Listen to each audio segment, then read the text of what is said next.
Welcome back to the Edge podcast. Our guest today was an alum or is an alum of the University of Texas at Austin. He is a co-founder and managing director of Eventellect, a unified ticketing solutions platform that allows sports teams to turn single game ticketing strategy into an asset. Eventellect works with over 100 plus teams, colleges, and content rights holders, and has been recognized by Inc. magazine as a top 1,000 fastest growing privately held US company for the last 10 years. Thank you so much for being here, Patrick. Thanks for having me. I'm really excited to chat and talk more about the ticketing space. Definitely. Would love to kind of give the listeners some context of how we met. It was kind of the Business of Sports conference held at UT now for a couple of years, but we met at the 2021 conference, and Eventellect was actually a sponsor of the event. And something that really stuck out to me was you were alongside all these executives from, ranging from the Houston Texans to the San Antonio Spurs. And something I found really unique was everyone kind of wanted your ear and your advice on how to optimize their revenue and such. So kind of what has it meant to you to, being in kind of my seat and watching all these executives and now you're here? What has that kind of jump in perspective been like? Well, I think that, one of the key goals of our company and then me personally is just to be as helpful as possible. And so I think that's sometimes why, people might have questions about some new ticketing initiative or, hey, we saw that this team is doing this or this team is building this hospitality space. Our reputation brand is built on just being very transparent and sharing of information because we learn so much from our partners. So it's sort of kind of just like a flywheel of sharing information and getting smarter together. So, as a student, you're always very focused on learning, and then learning how to share while being very constructive about it, I think is a very important skill set. Definitely, yeah. And kind of love to, if you could take us back to kind of the beginning when you were on the 40 acres, was ticketing and kind of the sports space, what kind of got you into that and gave you the confidence of, hey, I want to pursue this full-time, start a company around this space? Well, not to pander too much to the University of Texas, but I mean, my experience at the school was so dynamic that I learned so many different things. So in terms of being a young entrepreneur, I mean, I was buying and selling baseball cards and autographs on eBay when I became a student. And I did do a little bit of that through college, would collect autographs and then sell them on eBay to help pay for various bills. And then did stumble into the resale of OU tickets, so back in the day, you'd line up and you could have a wristband and you could get up to 6 tickets per wristband. And I'd ask people if they weren't buying all their 6, and I'd say, hey, well, here's some extra money. Would you mind buying your extras? And I'll give you a little $20 on top of it or whatever. And then I'd sell those on eBay. So wasn't really a forethought of anything than actually putting a little bit of extra money in my pocket. In terms of where my real entrepreneurial, kind of mindset came was becoming a young leader. I was a member of the Texas Iron Spikes. And I was and am still the only person to have served as president as a sophomore. And then I went on to the Silver Spurs and became president of the Silver Spurs and helped co-found the Silver Spur Alumni Association. So that was really 20 years ago. I actually didn't realize that it was the 20th anniversary of that until just now. And that first meeting we had was probably almost 20 years to the weekend, now that I think about it. I do remember that the basketball team was playing Iowa State, and we played Iowa State last night. So kind of funny timing. But as a student at the University of Texas, academics are super important. And be a good student, but the leadership opportunities from various student organizations, whether it be a fraternity or spirit group or the business council, there's hundreds of clubs on campus, and being able to manage a budget and help people build their schedule for when they go do volunteer time or when they're going to go be at an event. All that stuff might seem simple, but being able to the basics of leadership, learning that between the ages of 18 and 22, I had more leadership experience when I graduated based on, the Silver Spurs and Iron Spikes. I had more leadership experience than many 50-year-olds did. And, it's hard to actually getting leadership as a young professional can take some time. So there's a lot of people who didn't get real business leadership opportunities until they were in their 30s. And I'd had all this opportunity to kind of lead and understand budgets and schedules at a young age. So, I mean, so much of what I learned. And also one of the other key factors was networking. You know, when I was president of the Silver Spurs, I had a purpose for having a meeting with the dean of students. I had a purpose for having a meeting with former Chancellor, rest in peace, Dan Burke. I had a platform. And so what I think a lot of students don't realize is it could be a very small club, but by being a student at the University of Texas and like trying to grow a student organization or launch a student organization or create some sort of fundraising opportunity, that's a platform. And having that platform gives you the right to call on alums and ask for advice, and build relationships with them. And it's very hard to do that in the business world. It's much easier to ask someone for advice and be kind of non-threatening as a student. So if you're a student and you are not a leader in some sort of organization, I really encourage you to kind of branch out and find that opportunity. For sure. That's awesome story, starting out kind of as a smaller entrepreneur. And now eventually I'm assuming you realize there's a lot more white space in the field. So kind of when you made that jump in 2007, about 3 years out of school to start Eventellect, what was your initial goal or understanding? Like what we were like 10 years, if I did X, Y, and Z, this, I would consider this a success. I mean, I would say that, you know, a few of the beliefs, the first belief was that, you know, my friend and co-founder Ignacio was successfully selling tickets, and he was very transparent about what he was doing and how he wanted to grow his business. And I would say right off the bat, like they talk about business, it's about the people. Like he's a smart guy, ethical guy, even though he's an Aggie. And even I went to St. Thomas, he went to Strake, I went to Texas, he went to A&M, just a guy that I could trust. And I just had a lot of respect for. So like right off the bat, if I had been introduced to ticketing by someone else that maybe I didn't respect as much as I respect him, then maybe I never would have gotten into it. But I respected him so much and we were such good friends that it was kind of a no-brainer to kind of start kind of dabbling in tickets. When you're in business, you know, you have to ask yourself sort of two questions, right? The first question is, what problem am I solving? And then after you've started solving that problem, what's going to put me out of business? So I think that like being laser focused on those two things has really kind of been what's driven all of our growth, right? And so it's been a series of, you know, okay, what problem does the ticketing industry need solved today?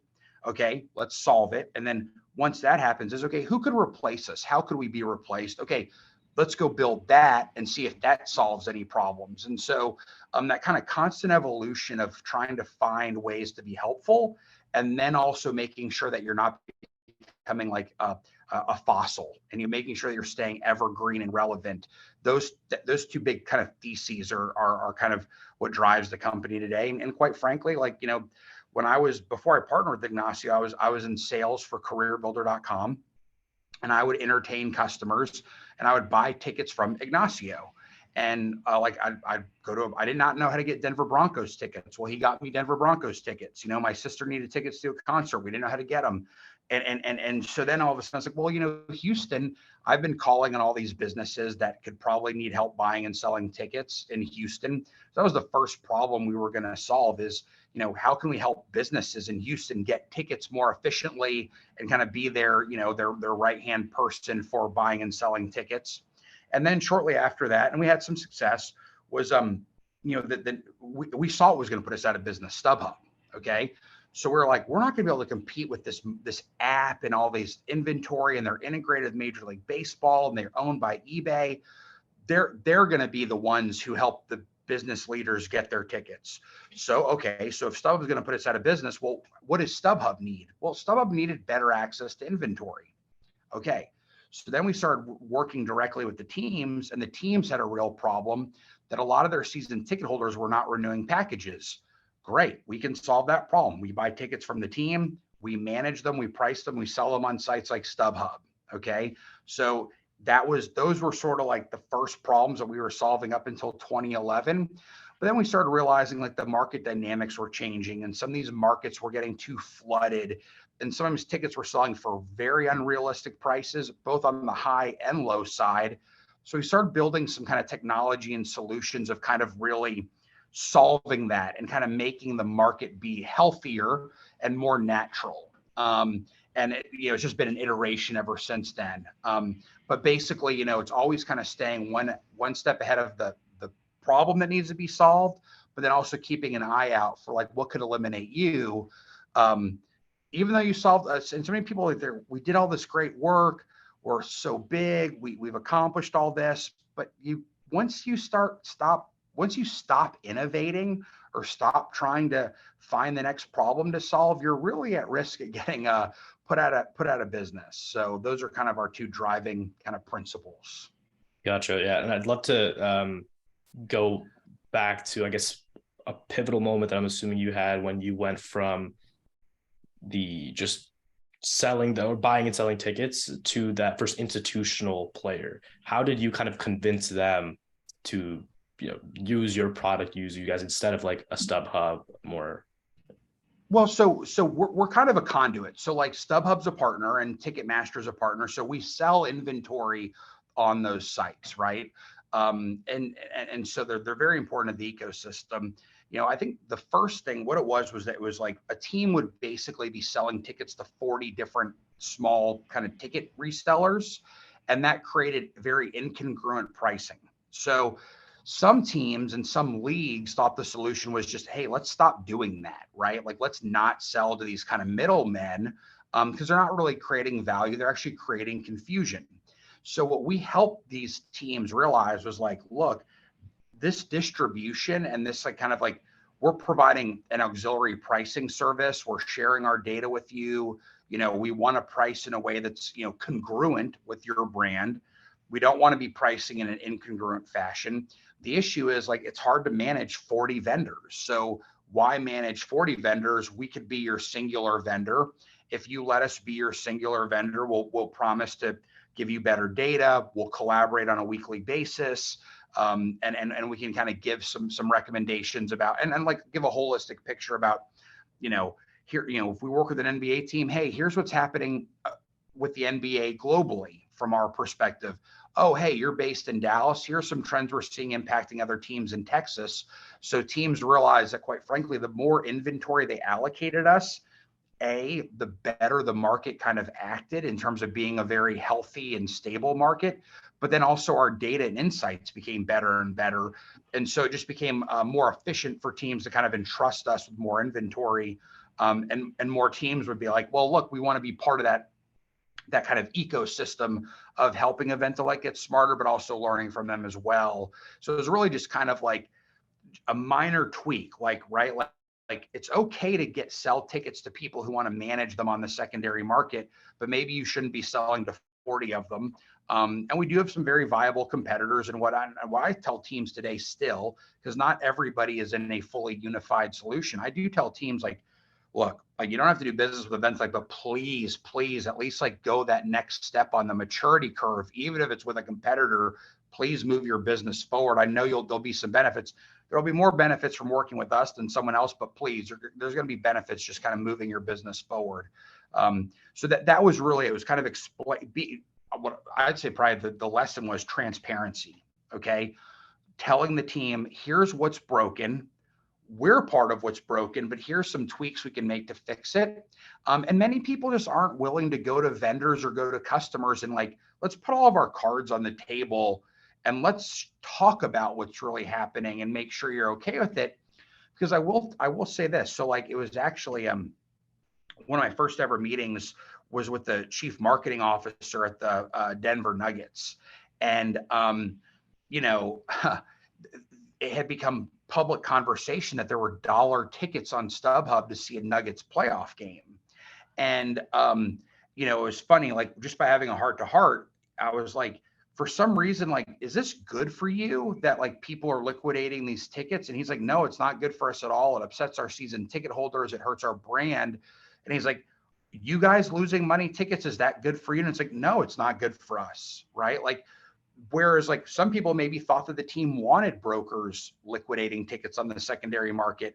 And likewise, he maybe thought we wanted to do it to just gain market share in some weird way. Right. But by having a heart to heart, we learned like, hey, neither of us like this. What can we do to improve it? Versus just having the assumptions that everybody was okay with it because it's what had been happening for 2 to 3 years. So, open, transparent relationships, questioning assumptions, and then working together on a solution. And those are things that you can learn at a very young age. And thankfully, I learned a lot of that as being president of the Iron Spikes and president of the Silver Spurs. For sure. And that transparency really speaks to me, because your company went through kind of two pivotal points. Kind of the first one was starting, I guess, a little less than a year after you guys started, kind of hit the Great Recession. And then once you guys kind of built up, recovered from that, and became a huge player in the space, COVID hits. So kind of would love to hear how you pivoted your business strategies in both of those times, and kind of what were those conversations like with not only your team, but also like your partners? Yep. Well, thankfully, when in 2008, 2009, there were four of us. So, I mean, it was, and my business partner, Ignacio, and I, we lived together. So, I mean, it was, thankfully there weren't too many stakeholders at play, but, and then with the pandemic, it came down to, we could have been very focused on what's best and what's bad for Eventellect, like what could hurt Eventellect. We just took the approach of like, okay, what's going on with our customers? Okay. And we're just having open and honest conversations with them. And one of the trends that emerged, so back then in 2008, it was not actually funny to think about. It was not too dissimilar to what happened now, was that consumer behavior changed. Consumer behavior changed back then, and that like your average fan didn't want season tickets any longer.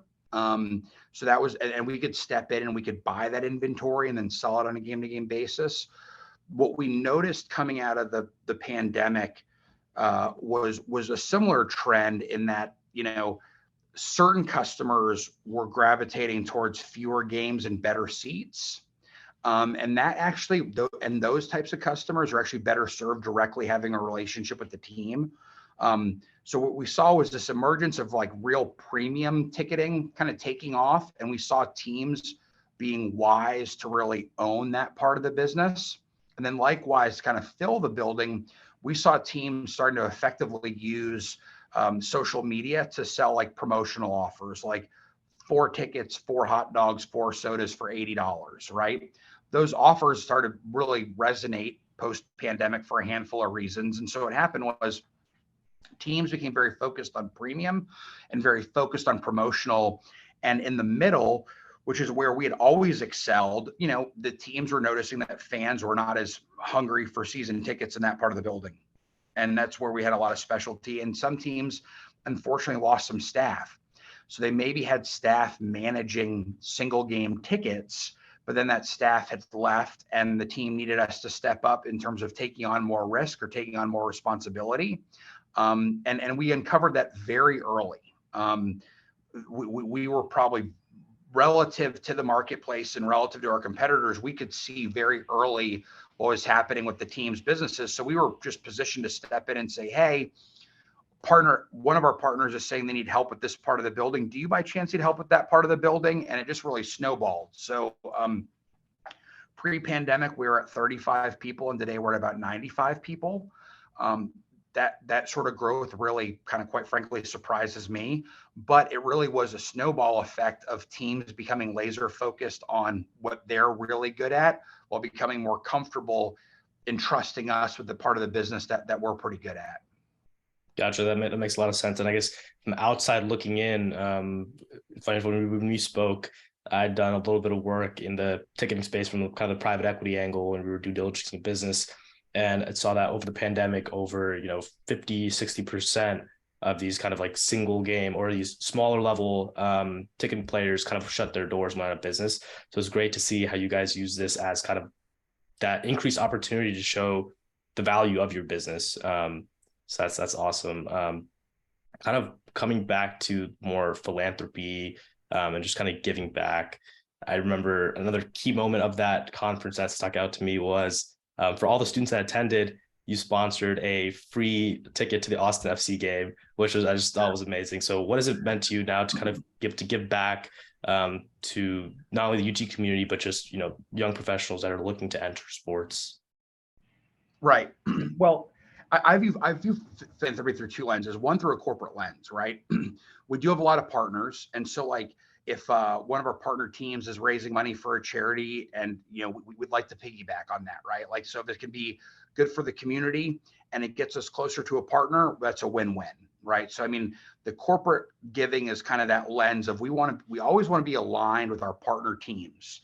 So if a partner team is sponsoring a 5K and they're needing some money for it, that's a great fit for us. So we always love helping out our partner teams and what they're doing on that side.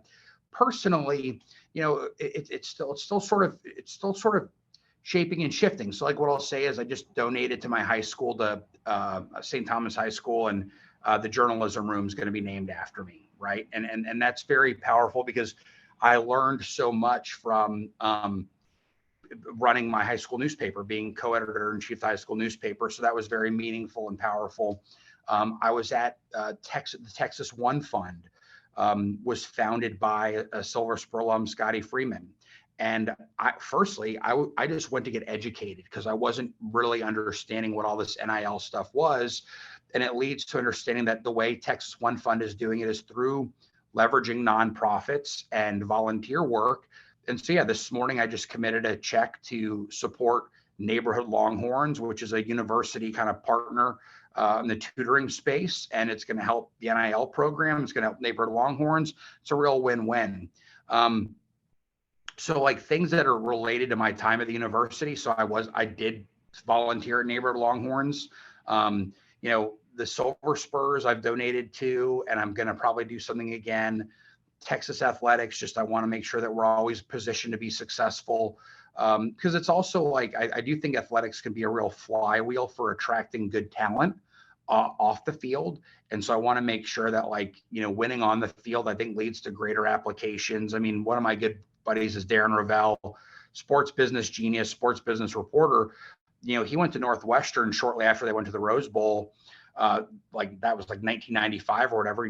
Their applications tripled just from being on TV during the Rose Bowl. So that kind of data resonates with me. So I do believe in the power of sports and how it can impact the entire university community. The Iron Spikes, I'm sure that they're eventually going to do something really cool from an endowment or foundation standpoint, and I'll contribute there. So, I mean, it's, and it's also hard, you get hit up by everybody doing their fundraisers and their galas. but my core focus is, where was I greatly impacted? So St. Thomas Journalism Room, Iron Spikes, Silver Spurs, Texas Athletics. Those are definitely going to pull on my heartstrings. And thankfully, Texas has been a great steward of donations. The Texas One Fund, the way it's set up, I think should make everyone very comfortable with the direction of that program. But also look too, the other thing is I do think that, probably 10 years ago, I didn't have the cash nor the time to properly research these things. I mean, that Texas One Fund, I was there for 2.5 hours. Crystal Conning was there. Sark was there. That's a big investment. If you're a young executive, you might not have 2.5 hours to sit in a ballroom to learn about something like that. And I hope, don't feel guilty that you can't. You need to give when it's comfortable for you. One of the lessons we learned is you're on the airplane. They're like, put your mask on before you put on the person next to you mask. If you're not financially stable, or if you don't have the time to do it, just say, I'm going to work really hard now so that I have the cushion and time to volunteer and give back. Because if you get stretched thin because of that, you just basically need a much better cushion in terms of time and finances. Now that doesn't mean that you should be working 90 hours a week relentlessly and never doing any volunteer work. My point more is that to properly give back in terms of philanthropy, you need to do a lot of research. And so give yourself some space as a professional and give yourself some time. And it doesn't mean you're a bad person because you're not writing a check. It doesn't mean you're a bad person because you're not out there doing volunteer work. You've got to take care of yourself first so that then when you're stable, you can do a lot more, right? Because 10 years ago, those 2.5 hours were way more valuable for me not being in a fundraising room. But today, because I have the capacity and wherewithal, I could do it, right? So that would be my lesson too, is it comes in time. Keep an open heart, keep an open mind, but don't stretch yourself too thin, or else you're never going to feel comfortable enough to donate or give back. For sure. Yeah, there's a lot of nuggets there that I want to kind of jump into. But first, I'm currently this semester interning with the Texas Athletics Department on kind of the creative side, doing a bunch of things with leverage, as well as just general, just photography, videography. And I noticed that Eventellect has kind of entered into partnering with colleges as well. So could love to kind of hear how that kind of came about, as well as the differences in how you approach kind of the collegiate scene versus, professionally, especially when you have schools like Texas, where a lot of students have like the big ticket, for example. Right. Well, I mean, I think, college space is changing very quickly. The stadiums are not built in a way that, appeases a modern fan, right? Like, so I think we take for granted the fact of like, look, for a student, the student environment is very different than like the young professional environment. So let's just say that you worked 70 hours during the week, and then it's like, okay, I got to spend $65 on a ticket. I got to travel to Austin, all these expenses. And that $65 ticket, it's 40 rows up in the upper deck in the sun. And it's like, is that ticket really worth $65? You could argue the ticket's worth nothing. And that's not just at Texas. I mean, that's at every stadium, right? Like bleacher seating, minimal concessions. It's hard to get in and out of. And so I think that the colleges are going to start realizing, hey, look, let's kind of follow the pro model of really, really leveraging and maximizing the premium spaces so that we can actually justify bringing down the prices in those other areas. And maybe it's more for youth groups or community initiatives, or, hey, yeah, I'd love to see some universities, hey, young alums, tickets are free for your first 2 years, or yeah, they're going to be bad tickets, but at least we want you coming, creating atmosphere. So I think that dynamic of understanding that the stadium that was built 10, 20, 30 years ago just doesn't make sense for the modern sports fan. Accepting that reality, but like, how do we adapt to it? And we're seeing a lot of creativity on the college side and willingness to do that. So I think that's one part. But also, like, look, the colleges are generally are nonprofits. And so, nonprofits are going to behave and kind of interact very differently when it comes to revenue than a for-profit professional sports team. So kind of understanding the levers and the stakeholders and just the community nature of it is that, like, look, people are on campus, they're government employees. I mean, the life they chose to be in the role they're in is very different than someone who's a VP of sales at a professional team. A lot of people take less money to work for a college because they like being on a college campus. Like, they get a lot of value out of that, right? There's also sometimes more security being at a college than a pro team, depending on the situation. So I think it's really cultural and understanding what's driving people's decisions and emotions from like a leadership perspective. And quite frankly, it's why like our Eventellect college team, where, that little unit, which currently represents about 10% of our revenue, that team's growing because the colleges are seeing the value in some of our solutions. But like we culturally treat that team in a very special way. Like it's like its own special kind of unit because we want to be so respectful of the difference, in how colleges want to be approached and need to be approached. Gotcha. Yeah, it makes a lot of sense. And something I really find interesting about your journey too, we've talked about this before, and you've been recognized for this is being privately held. So kind of what has that meant to you? I know kind of from the private equity angle, it was like, it made so much sense. And when we were due diligence this other company, we were like, wait, we need to go see if Eventellect is for sale. And so I'm sure you've been approached by a bunch of different strategics, different investors. How have you kind of said, I can do this myself, and kind of have that confidence, expertise? So, I mean, you mentioned before the concept of white space. I would say myself and my two business partners, so Ignacio and then George joined us about 6 years ago, and we're 3 equal partners. We both still see a lot of white space, a lot of growth in ticketing, a lot of growth for the company. And thankfully, we've been a profitable business. We've never had a year where we lost money. And, for that reason, we're very happy investing the dividends of the company back into the company because, again, we see that white space. We see problems that need to be solved. We see opportunities get better and better. And so, like, it just hasn't made sense to kind of pause that trajectory.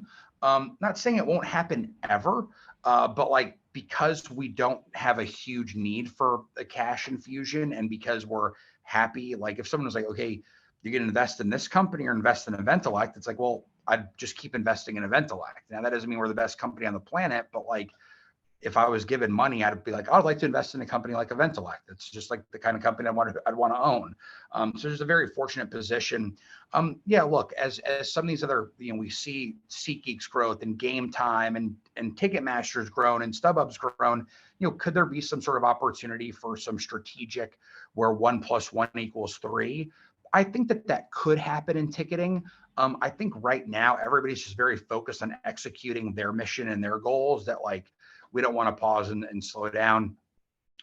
Fortunately for us, unfortunately for some competitors, they had a couple of our competitors, this is probably 3 to 5 years ago, 5-6 years ago, they had some just partners that wanted out of their business. They had to go through some private equity transactions, and look, like it just really slowed down their business. And also the new owners had a different view on how they wanted the business run. And in ticketing, any sort of slowdown, like you'll miss something because it's such a high evolving, fast evolving space that like we're just not in position to really slow down and because we just have so many goals in front of us, and we're happy to keep knocking those goals down and but we're always open-minded, right? Like I said, you've got to be open-minded, have an open heart.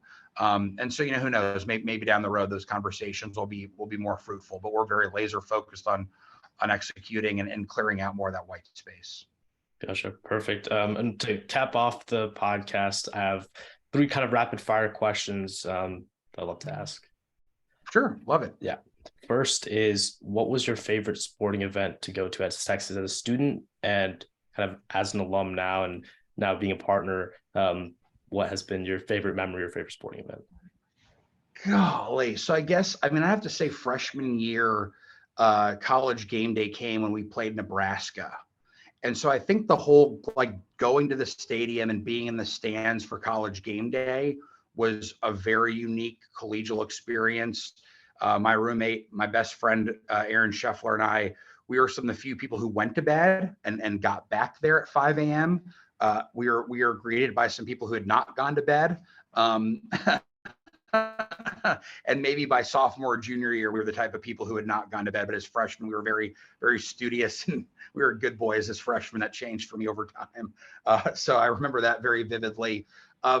As an alum, it's really hard to look past Texas OU, just the cultural significance and just getting to see so many friendly, familiar faces and then unfriendly faces all at once. I think it's a gem of a sporting experience. So that's going to certainly always kind of be very special.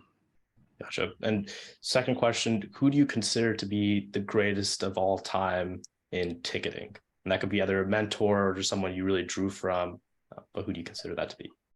So I'd like to say that, some people so David Fletcher, who is a Texas alum, he oversees Lone Star Sports Entertainment, which is owned by the Texans. So like the Texas Bowl kickoff game, international soccer that goes through Energy Stadium. He's highlighted that like there's some of all the universities, like in terms of people who are kind of in our space or tangentially in our space. Sam Sony, the founder of Prime Sport, Jeff Goodman, founder of Ticket Smarter, Jack Stopnicki, the founder of Ticket Stop, Randy Cohen, founder of Ticket City, myself, and there's a couple others.